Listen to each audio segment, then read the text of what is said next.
And that's what Thoth is already doing. Thoth had to come back inside. The intent of Thoth had to come back from outside in his own universe, because he's the architect of this universe, Lucifer. Thoth is Lucifer, by the way, okay?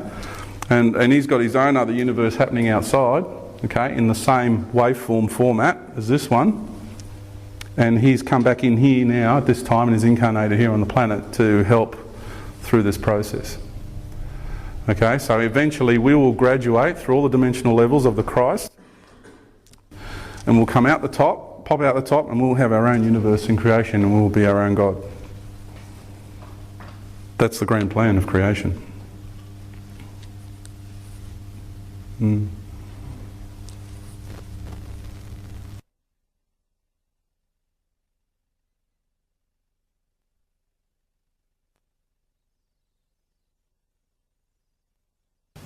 The whole purpose of this universe and the creation of these lower dimensional levels, we've plunged down into this reality here.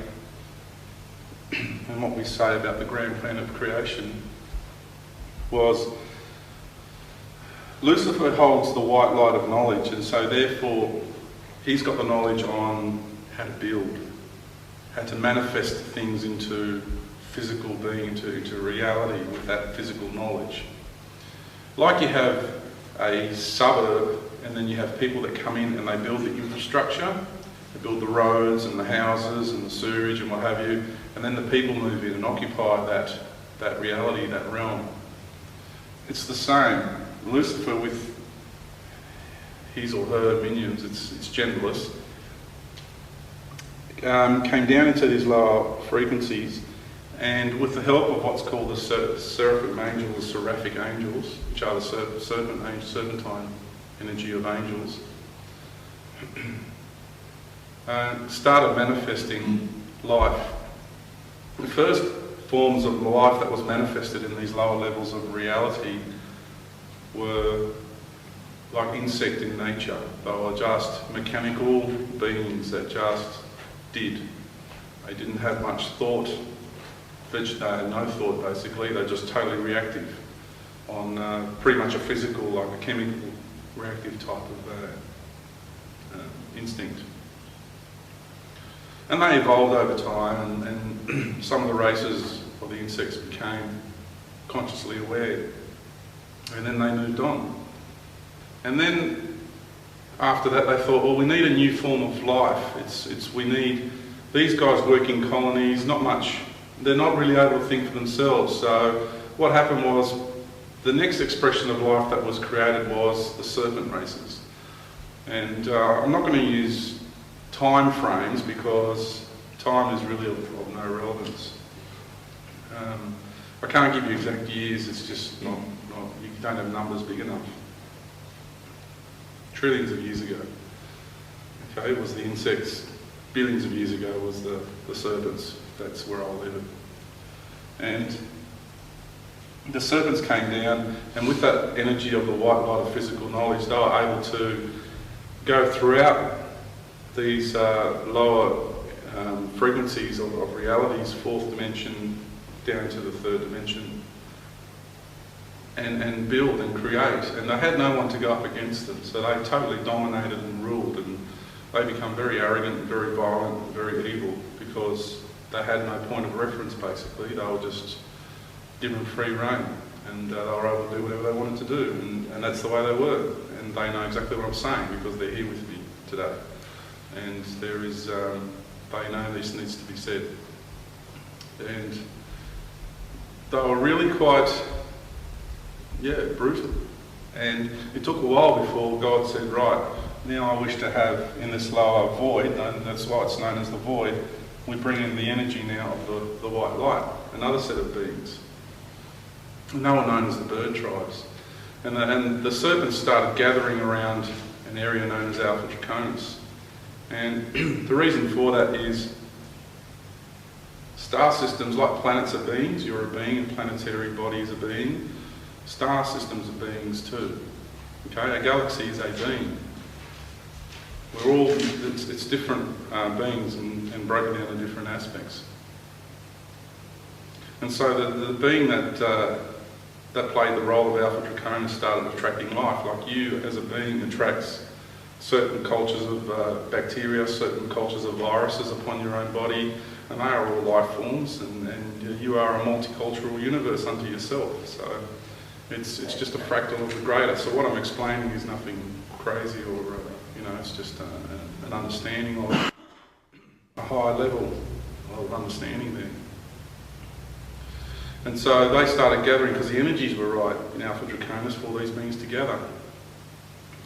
And then once the bird tribes came in, they started gathering around a place called Lyra, which is specifically around Vegan. That's where the Federation started a long time ago with its headquarters there. And after they sort of had differences for a very, very long time, down the track, two other beings came into formation, and they were, and I know the names of these beings, they were two star systems, and one of the beings is called Osiris. Osiris is the entire Orion star league. That's who that is. The whole Orion system is one being known as Osiris, and then another system came into play was Pleiades. I don't know the name of that being as yet. And there was another star, third one that came into being was Sirius, and that is the being we know as Isis, or Isis. Now these beings, because they operate on a higher level, they have the ability to manifest into embodiment here in this plane. Okay?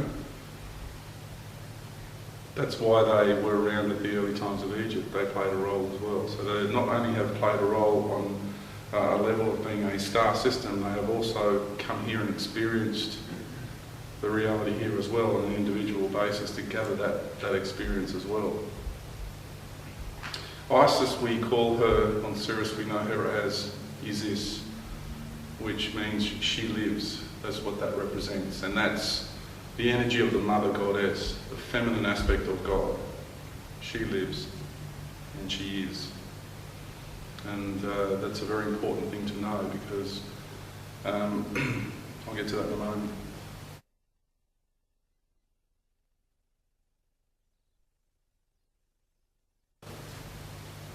What these serpent races were really all about is their favourite pastime was to genetically create other forms of life, and they did it so they could use these other forms that they would create for their purposes. They were into the energy of control, manipulation, greed, power, ego, on all those sort of attributes, very dominant, aggressive sort of attributes. The bird tribes came into the fray, and they hung around the Pleiades star system, and they started playing genetically as well, but their angle on creating these genetic forms was slightly different. Their intent was more vanity, beauty, good health, longevity, those sort of attributes. While there were some Pleiadians that created genetic embodiments for slavery purposes, because there was overlapping that occurred, of course. It's not like you draw a line and one is only that way, one is only that way. There is overlapping that occurs. The overwhelming majority did that for those purposes, okay? It was definitely for the beauty and the longevity and all that.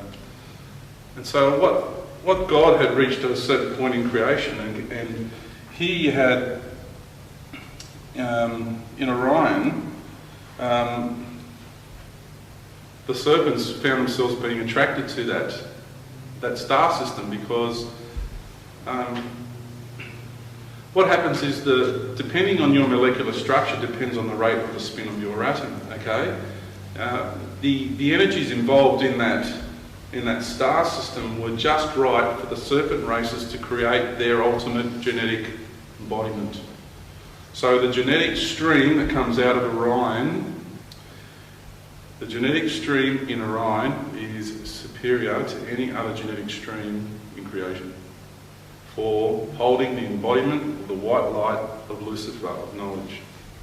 That is the ultimate embodiment for holding that charge of light. Okay? For the bird tribes, they went to the Pleiades. And in there, they found the energies were perfect for creating the physical embodiment which best held and maintained and expressed the charge of the white light of conditional love. There was perfect energies there for creating that embodiment.